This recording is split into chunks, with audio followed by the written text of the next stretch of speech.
The Monk Who Sold His Ferrari is a self-help classic telling the story of fictional lawyer Julian Mantle, who sold his mansion and Ferrari to study the 7 virtues of the Sages of Sivana in the Himalayan mountains.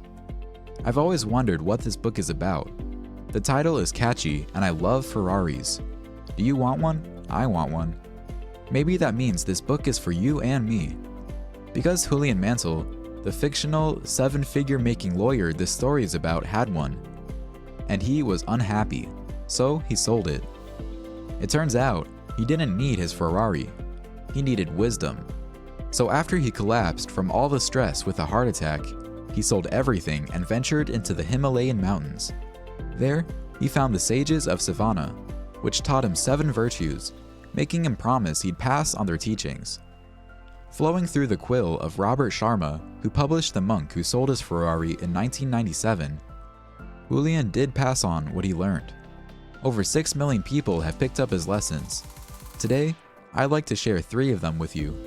1. Use the Heart of the Rose exercise to guard your mind against unwanted thoughts. 2. Develop a simple 10-step morning routine with the 10 rituals of radiant living. 3. Selflessly serving others counterintuitively leaves you better off too. Ready for a short round of improvement? Let's see what we can learn from the monk who sold his Ferrari. Lesson 1. Learn to guard your mind with the Heart of the Rose exercise. The fable Yogi Raman, Julian's teacher, tells, take place in a garden. It's full of beautiful flowers that smell great. Think of it as a calm, serene place where you can refill your energy whenever you need to. Imagine if your mind was a garden like that. What a powerful brain. But for most of us, our mind looks like a dumpster, much more than a garden. It's littered with mental clutter, unnecessary information, ungrounded worries, and anxious thoughts. Therefore, the first of the 7 virtues of the Sivana system is to control your mind. What you're trying to do here is to control what even comes into your garden in the first place. Think of yourself like a guardian, standing at the gate of your brain, choosing who and what gets in. One exercise Julian learned to achieve this is the Heart of the Rose. To practice it, you need an actual rose and a quiet place to yourself. Then, you simply stare at the center of the rose and try to fill your mind with thoughts about how beautiful it is. Think of it as a form of basic meditation. At first, you'll have lots of distracting thoughts, but you'll get better at keeping those out of your head over time. That's the goal. The more disciplined you become in which thoughts you accept into your mind, the easier it'll be to turn into the beautiful, energizing garden you need. Lesson 2. The 10 rituals of radiant living are a simple morning routine that covers everything you need. In this story the yogi tells, a sumo wrestler also appears. Sumo wrestlers subscribe to an ancient Japanese idea called kaizen. It means never-ending improvement. This idea to always be learning and getting better is another virtue of the Sivana system. The sages suggest a 10-step morning routine they call the 10 rituals of radiant living to help you live this virtue.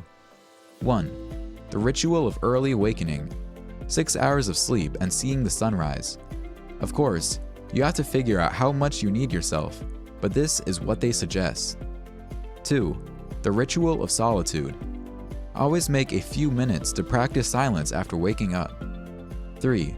The ritual of physicality. Move, get up, do some exercise. Whatever gets the blood flowing. 4. The ritual of live nourishment. A vegetarian diet based on fresh food is what the sages follow. 5. The ritual of abundant knowledge. Keep your mind stimulated with a bit of reading or studying. 6. The ritual of personal reflection. Did you do your best today? What could you have done better? 7. The ritual of music. Listen to music often to never get stuck in a bad mood. 8. The ritual of spoken word. Write down a short mantra you can repeat to yourself throughout the day. 9. The ritual of congruent character. Always follow your principles. Write them down, be aware of them, and stick to them. 10. The ritual of simplicity. Ruthlessly live your priorities and remove everything else that's unnecessary. This reminds me a bit of the miracle morning, but it's more than that. You can see it extends way beyond your morning, but that's the whole point. A good morning leads to a good day, which ultimately leads to a good life. Lesson 3. Selflessly serve others and you'll be better off yourself. Later in the story, the sumo collapses but then reawakens to the smell of beautiful yellow roses. These roses represent another virtue, the idea of selflessly serving others. It's beautifully summarized in this ancient Chinese proverb, "A trace of fragrance always remains on the hands that present you with roses." It's a metaphor which says whenever you help someone else, some of the benefits will come back right to you. You rarely know when and how, but karma always comes around. This doesn't mean you have to join the Salvation Army. Small, simple acts of kindness and compassion go a long way. Every morning, take a few seconds to think about what good you can do today. Whether it's calling your grandma or praising a coworker, it'll bring you one step closer to what the yogi would call an enlightened life. In conclusion, I love when non-fiction authors use fiction to get their message across. Maybe that's what made The Monk Who Sold His Ferrari so popular over the years. It's timeless. It's a really inspiring story, and I think whatever it will be, you'll find out something interesting about yourself from it. If you like audiobook summaries, you can check the description of this video. There you can find a link that gives you a free trial of Blinkist, which is the best platform to get book and audiobook summaries. Check the link in the description below to try it for free. Would you like to download the PDF abstract file of this audiobook summary? Just check in the description of this video to get it for free.